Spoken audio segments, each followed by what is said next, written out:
नमस्कार, मैं हूं अभिषेक कौशिक और आप देख रहे हैं जन प्रहरी मीडिया। अभी हमारे साथ युवा लोजपा के प्रदेश महासचिव सह प्रवक्ता अमन सांडिल्य जी हैं, जो एक सामाजिक कार्यकर्ता हैं और जन सरोकार की मुद्दों पर बेबाकी से अपनी बात रखते हैं। चलिए आज हम इनसे बिना किसी भूमिका के सीधा चलते हैं अमन सांडिल्य के पास और जानते हैं कि इनका और इनके पार्टी का सामाजिक मुद्दा पर और बिहार के जन सरोकार के मुद्दा पर इनका क्या राय है, क्या स्टैंड है इनकी पार्टी का। सबसे पहले अमन सांडिल्य जी, जन प्रहरी में आपका स्वागत है। जी बहुत बहुत धन्यवाद। मैं अमन सांडिल्य, प्रदेश प्रवक्ता सह महासचिव युवा लोजपा रामविलास, और ये मेरा सौभाग्य है कि आज आप मेरा इंटरव्यू ले रहे हैं और हमारे माननीय राष्ट्रीय अध्यक्ष श्री चिराग पासवान जी के उनकी बातों को मैं स्पष्टतः आपके सामने में रख सकूं, इसके लिए समय देने के लिए आपका बहुत बहुत धन्यवाद, बहुत बहुत शुक्रिया। जब बिहार में नीतीश जी एक यात्रा में निकले हुए हैं, आप भी निकले हुए थे, आशीर्वाद यात्रा, आप ही के तर्ज पर समाज सुधार अभियान चला रहे हैं और शराबबंदी को लेकर, दहेज प्रथा को लेकर उनका एक अभियान चल रहा है। तो शराबबंदी कानून कितना सफल है बिहार में?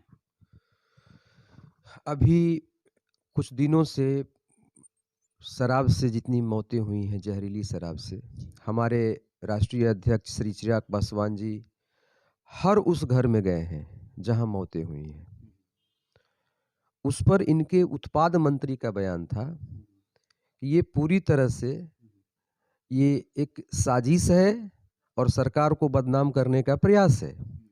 मैं उनके उत्पाद मंत्री से, जो एक आईपीएस रहे हैं, ठीक है, और उनसे मैं ये कहना चाहूँगा कि आप उन घरों में जाइए और जहाँ डॉक्टर कहता है कि जहरीली शराब से, जिला प्रशासन कहता है कि जहरीली शराब से मौत हुई है और इनके मंत्री कहते हैं कि ये पूरी तरह से कोई काल्पनिक बात है, वैसी कोई बात नहीं है, भ्रम फैलाया जा रहा है, ठीक है। तो ये तो जग जाहिर है ना, सरकार अपने ही कामों को, जिस आनन फानन में शराबबंदी कानून लागू हुआ, हम लोगों ने भी समर्थन किया। लेकिन मेरा सवाल ये है कि शराबबंदी कानून पर एक समीक्षा तो होनी चाहिए। आप सफल हैं, नहीं हैं, क्या उसमें कमी रह गई है, क्यों अभी भी शराब का जो बिहार में खेपें आ रही हैं, तस्करी हो रहा है, वो रुक क्यों नहीं रहा है। माननीय मुख्यमंत्री जी, आप मुख्यमंत्री होने के साथ साथ राज्य के गृह मंत्री भी हैं, पूरा प्रशासन आपके हाथ में है, उसके बाद भी अगर शराब नहीं रुक रहा है, शराब का तस्करी नहीं रुक रहा है, ठीक है, तो ये तो जवाब देना होगा आपको। अब तो माननीय नीतीश कुमार जी कह रहे हैं कि गुरुजी मास्टर साहब वही शराबबंदी को सफल बनाएंगे, यानी शराबियों को वही पकड़वाएंगे, बोतल पकड़ेंगे, पुलिस को इन्फॉर्म करेंगे।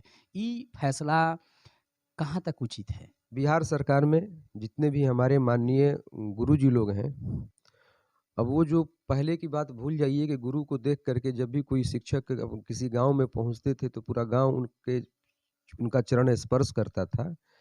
हमारे बिहार सरकार में माननीय मुख्यमंत्री जी के रीजन में शिक्षकों की क्या हालत है आप समझ सकते हैं। अब शिक्षकों को क्या वो सम्मान है? कारण जी लाठीचार्ज करते हैं। नहीं, लाठीचार्ज तो करते ही हैं, लेकिन और भी काम है। शिक्षकों को पढ़ाने के अलावा बाकी काम दूसरा दे दिए हैं। वैसे वैसे काम जो शिक्षक को नहीं करना चाहिए, उनके गरिमा के खिलाफ है। जनगणना कराइए, तो अगर वोटर लिस्ट में नाम जुड़वाना है उसमें करवाइए। इसके बाद अब शराबबंदी के लिए आप उसमें आगे आइए। अब जो शिक्षक जिस गांव में जाकर के शराबबंदी अभियान से जुड़ेगा, अगर मान लीजिए कि उसका कोई दबंग आदमी है या कुछ भी है, तो शिक्षक मार ही ना खाएगा।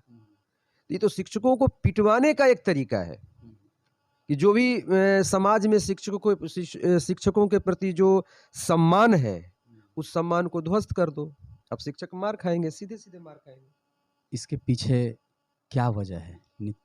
वजह कुछ नहीं है, नीतीश कुमार इसमें फेल हैं वो अपने ही उनकी स्थिति साफ छुछुंदर वाली हो गई है। शराबबंदी कानून न उनको निगलते बन रहा है, न उगलते बन रहा है। पूरी तरह से फँसे हुए हैं, बिल्कुल, और पाखंड कर रहे हैं, पाखंडपूर्ण राजनीति कर रहे हैं। कल नीतीश जी का एक स्टेटमेंट आया था कि कोविड के दौर में हमारे प्रदेश का अच्छी व्यवस्था रही है, पीठ थपथपा रहे थे और उन्होंने कहा कि कोविड की वजह से जो लोग मरे हैं उनको 4 लाख रुपया भी मिलने वाला है। इस तरह का प्रोविज़न रखा गया है हमारे प्रदेश में मुख्यमंत्री के नेतृत्व में। तो क्या 4 लाख रुपया हर कोविड से जो प्रभावित होकर जो जिनकी मृत्यु हुई है, तो क्या 4 लाख रुपया मिल रहा है? क्योंकि आप एक सामाजिक नेता हैं और जनता से जुड़े हुए रहते हैं, तो कोई आपके परिचय में किसी से कुछ इस तरह की बात हुई है या किसी को आप जानते हैं जिसकी मृत्यु हो गई है कोविड से और उनको 4 लाख रुपया मिला है? देखिए, हो सकता है कुछ लोगों को मिला हो, लेकिन एक बड़े पैमाने पर इसमें बहुत बड़ी धांधली हुई है और ऐसे-ऐसे भी लोग हैं जो गए हैं और अधिकारियों ने फटकार लगाई है कि तुम जाओ यहाँ से, पैसा नहीं है। हमारे ही इसी सोसाइटी में हमारे मित्र की मौत हुई है। बिहार का रहने वाला, वो दिल्ली चले गए थे किसी कारणवश और वहाँ मौत हो गई। लेकिन बिहार सरकार दर-दर उनके पिता जो हैं, युवा लड़का की मौत हुई है और उनके पिता भटकते रहे, जहाँ के रहने वाले हैं, मूल निवासी हैं, हर जगह भटके। वहाँ यही कहा गया कि चूँकि यहाँ मौत नहीं हुई है, भले ही आप बिहार के हैं, तो आप वहाँ से जाकर के मुआवजा लीजिए जहाँ मौत हुई है। उस सरकार से पूछा गया तो बोला कि आप यहाँ के निवासी नहीं हैं, आप तो इलाज कराने आए थे। आप इलाज कराने आए थे। तो ये ड्यूटी जो है वो बिहार सरकार की है कि वो आपको अनुदान दे या अनुकम जो भी है, पैसा जो राशि है वो दे। तो ऐसे बहुत सारे मामले हैं जहाँ पर कि बहुत सारे, क्या मुझे लगता है कि 60-70% लोगों को ये 4 लाख रुपया नहीं मिला है और सरकार बेवजह का अपना पीठ थपथपा रही है। ग्रामीण स्तर पर जाइए, गाँव-गाँव जाइए, हर जगह जाइए जिनके यहाँ मौतें हुई हैं और हम तो सरकार को चैलेंज करते हैं कि वो लिस्ट निकाले, कितने लोगों को दी है, जितनी मौतें हुई हैं, लिस्ट निकाले, पता चल जाएगा। बिहार के स्वास्थ्य प्रबंधन इतना अच्छा था कि आज बिहार देश का तीसरा राज्य होते हुए भी कोविड की जो यहाँ केसेज है वो 25वां स्थान पर बिहार है। इस पर क्या कहना? देखिए, बिहार की जो स्वास्थ्य व्यवस्था है, मुख्यमंत्री जी ने अपने समय में केवल बिल्डिंगें खड़ा की हैं। बिल्डिंगें तो खड़ा कर दी, प्राथमिक स्वास्थ्य केंद्र हर पंचायत में, सभी पंचायत में तो नहीं कहेंगे, लेकिन प्राथमिक स्वास्थ्य केंद्र है, बना हुआ है। लेकिन वहाँ जब जाइएगा तो वो एक्चुअली गाय भैंस का तबेला हो गया है। भेड़ बकरी सूअर वगैरह उन्हीं लोगों का वो विराम स्थल है, विश्राम स्थल है। न तो वहाँ डॉक्टर हैं, न नर्स हैं, न स्टाफ कोई है, कुछ नहीं है। जो जिला अस्पताल हैं वहाँ पर भी वही स्थिति है। जितनी क्षमता, जितनी डॉक्टरों की संख्या होनी चाहिए, नर्सों की होनी चाहिए, कंपाउंडर की होनी चाहिए या अन्य सफाई कर्मियों की होनी चाहिए, उस क्षमता से बहुत कम वहाँ स्टाफ हैं या डॉक्टर भी हैं। जबकि एक जिला अस्पताल पर पूरे जिले का एक दारोमदार होता है, वहाँ इलाज कराने लोग जाते हैं, लेकिन स्थिति बिल्कुल बद से बदतर है। ठीक है। और अगर ये सरकार इस बात को कहती है कि हम स्वास्थ्य के क्षेत्र में बहुत बढ़िया काम किए हैं, तो मुझे लगता है कि ये स्वयं का पीठ थपथपा रही है। ठीक है। और इसका जनता कहने देने से नहीं ना होगा, जनता मानेगी तब ना। ग्राउंड पर उतर करके देखिए, ऐसा कुछ नहीं है, दवाइयाँ तक नहीं मिलती हैं। हमारे जिला अस्पताल में वहाँ कुछ ऐसी घटना हुई कि दवाइयों को जलाया गया, एक्सपायर हो गई थी दवाइयाँ। वो दवा जो जनता के बीच में जाना चाहिए उसको जला दिया जाता है। इसका मतलब कि वितरण सही ढंग से नहीं हो रहा है। ऐसा क्यों होता है? तो बड़े-बड़े मेडिकल हॉल से वहाँ के अधिकारी संपर्क कर लेते हैं और उसके चलते दवा वितरित नहीं करते हैं। आपके नेता कहते हैं कि नीतीश कुमार युवा विरोधी हैं, युवा विरोधी मानसिकता से ग्रसित हैं। कैसे भी युवा विरोधी मानसिकता से ग्रसित हैं? आप देखिए, इन्होंने 19 लाख रोजगार की बात किया था। 19 लाख रोजगार की इन्होंने बात की थी। शिक्षकों की तो बहाली की है, उसमें तो युवा ही गए हैं। नहीं। मेरा सवाल ये है कि शिक्षकों की बहाली आप कर रहे हैं, जब से आप सत्ता में आए हैं तो शिक्षकों की बहाली कर रहे हैं। आप ये देखिए ना कि आप किस तरह से बहाली कर रहे हैं। युवा विरोधी कैसे नीतीश कुमार हो गए? युवा विरोधी, रोजगार अगर नहीं मिलेगा तो युवा विरोधी हैं। नीतीश कुमार तो कह रहे हैं कि हम रोजगार दे रहे हैं, कहाँ दे रहे हैं? तो आप ना बताइएगा। दे कहाँ रहे हैं? अगर देते तो आज छात्रों का जो हंगामा बरपा है, ठीक है, वो हंगामा होता। आज हमारे युवा जो हैं ये 4000 5000 जो इंजीनियरिंग करके आए हुए हैं, वो 5000 10,000 पर खट रहे हैं, बेगारी कर रहे हैं। यही रोजगार है। बहुत सारे युवा आपको रोड पर मिल जाएंगे, पकौड़ा तलते हुए, चाय बेचते हुए। कहते हैं कि ये तो खाली बकवास करता है, आजकल के लइकन छइकन जो है से आ गया राजनीति में, ये सब पे कुछ बुझाता है।